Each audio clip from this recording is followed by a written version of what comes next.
Hey guys, so I thought I would just do a little reading update. This is a weird day for me to be posting. I don't usually post on Mondays, but I was just a little bit inspired, especially since I haven't really posted like just a normal reading update in like almost a month, which is really weird. It's fine, but I like doing them, and I miss doing them, so yeah, I thought I would just go through some of the books I have been reading, and that one that I have just finished. So I'll start with the one I've just finished, and that's Dune by Frank Herbert. Obviously, I'm reading this for DuneTube, or maybe not so obviously if you haven't heard of it. I'm reading this for DuneTube, the read-along of all 6 of the novels in the Dune saga that I am hosting, along with Steve Donahue, Elena Macredina, and Mark of Richardson Reads. We're posting videos on the 20th of each month of the read-along, and so that'll be this weekend. I'll be posting my video about this. So I'm not going to talk about it that much here, but this is my 3rd time reading Dune, and I feel like I have gotten more out of it than I ever have before, which is just really exciting. So yeah, I did really like it, but I'll talk about it more in depth on Saturday. Second book I want to talk about is a buddy read. This is Lincoln, the Biography of a Writer by Fred Kaplan. I am buddy reading this with Patrice Jones, who's a commenter, a regular commenter on one of my videos. And yeah, so we were both interested in Abraham Lincoln, and Patrice mentioned that she had this, mentioned in a Voxer message that she had this book on her shelf. I thought that sounded really interesting, because I'd never seen Abraham Lincoln approached as a writer, so I said, why don't we buddy read that? So yeah, that's what happened. Yeah, so I'm really liking it. I'm really liking learning about Lincoln's writing life and his reading life, you know, the books that really influenced him, and some of the writing that he did write, you know, poetry throughout his life, or well, for much of his life. You know, he was always writing like letters, and then speeches, of course, and essays, which he wrote through his whole political career. And Fred Kaplan goes in some depth on each of those aspects of Lincoln's writing life, and I'm really liking it. Occasionally, I feel like maybe he is overanalyzing certain aspects of his writing life, like sometimes he'll go in depth talking about a letter that Lincoln wrote and about its literary qualities, and I'll just be like, okay, but it's just a letter. I mean, it can't be that interesting. But other than that, I'm finding it very interesting. I do have to say, I don't necessarily think that it's the best biography of Lincoln to start with. This is my first Lincoln biography that I've ever read. I am learning about his life, obviously, but I think Fred Kaplan does, to an extent, assume that you know about Lincoln's life more generally going into the book, which I do to an extent. I know some things about Lincoln's life, but not that much. I haven't read like a full-dress normal biography of him, but I will. That isn't killing my enjoyment of this book. I am really liking it, and I think Patrice is liking it as well. And we're having a really interesting discussion over it. So yeah, anyway, that's Lincoln by Fred Kaplan. Next is Opera 101 by Fred Plotkin. This is a really nice guide to the art form of opera, and it begins with a chapter that's just like a history of opera, essentially, starting with Claudio Monteverdi's L'Orfeo, the very first successful opera, and ending roughly around the mid-20th century with the operas of Richard Strauss and people like him, and Benjamin Britten, among others. And now he's moving into sort of opera more generally, and talking about how to appreciate opera and how to approach an opera when you want to, you know, go to the opera, and, you know, learning the story ahead of time, reading the libretto, listening to some of the score ahead of time, and things of that sort. And I'm liking it. A lot of it is review, because I read Vivian Schweitzer's book, A Mad Love, earlier this year, which is also sort of a long discussion of opera.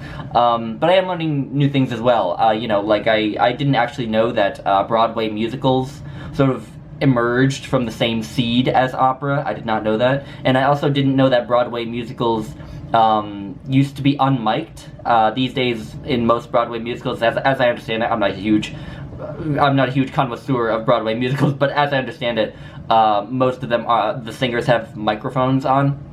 But that apparently didn't used to be the case, which I did not know. And Fred Plotkin sort of chalks it up to that modern day singers are not taught as well as they used to be, which, you know, might be the case. I really can't say, but So I'm learning things like that, and I also just enjoy the review and enjoy reading about opera. So I'm really enjoying this. After his chapter about how to experience opera, there is another chapter about just going to the opera and what going to the opera is like. But then after that, and that's a short chapter, but then after that, the remaining 10 or so chapters are just in-depth discussions of individual operas. And he actually not only recommends, you know, that you watch those operas, but that he recommends specific recordings of each of those operas to listen to. And I'm on the fence over whether I want to actually go through the trouble of acquiring these specific performances for the sake of just reading this book. But if I do, that means I'll basically be reading till about the halfway point of this book and then stopping and probably reading those other chapters as I actually get my hands on the recordings.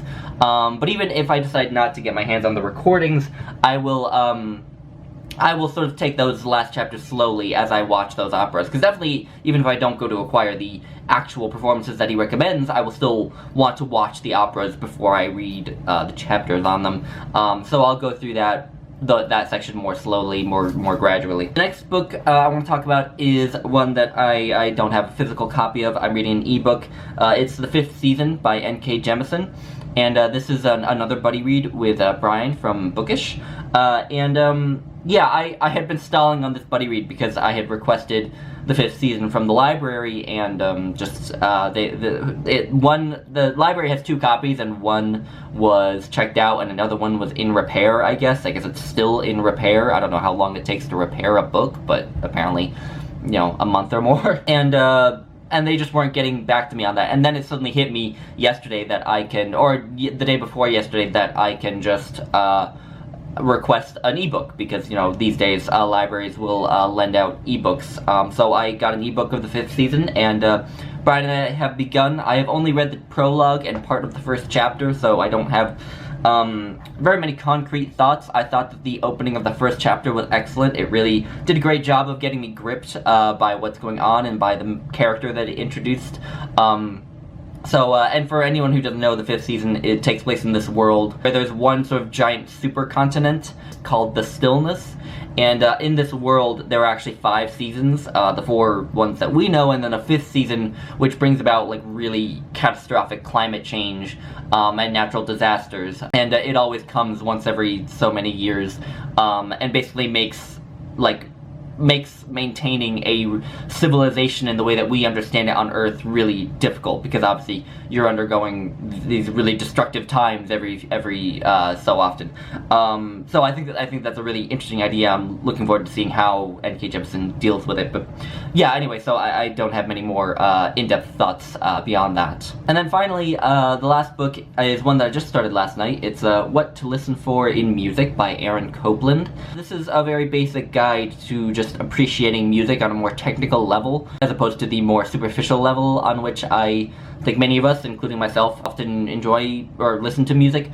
I've read the first 2 chapters of this, and it's really easy to read. It's really approachable. I'm loving it. The trick with this will be really applying what I learned from this, not just, you know, reading what Aaron Copland has to say about, you know, harmony and melody and rhythm and texture and such, but actually going and listening to the pieces of music that he mentions and applying that knowledge so that, you know, it really sticks. Because that's the thing with subjects like this, you can't just passively absorb them. You have to really go out and use them in order for them to be useful. And my main motivation for reading this is to try to get more of a technical appreciation of music, beyond just, well, this sounds nice, you know, this is pleasant. Because one of the points that he makes in the first chapter is that how pleasurable music sounds is not directly correlated with the quality of the music. I think he has actually a great sense where he says if that were the case, then Ravel would be a greater composer than Beethoven, which obviously isn't the case. Yeah, I'm really looking forward to digging more into this, yeah, I will be doing that throughout this week. So, that's what I have been reading, and I'm really looking forward to making that Dune video. I will also hopefully be making a video about Walt Whitman this weekend for the Poetry for Beginners series that I've sort of leaped into with Kelly from Books I'm Not Reading and Brian at Bookish. Yeah, so anyway, and obviously, as always, if you have read any of these books, give me your thoughts. And anyway, I hope that you're all gonna have a nice week. I sort of made this video because I needed a little, like, I'm looking forward to getting back into the sort of grindstone of working this week.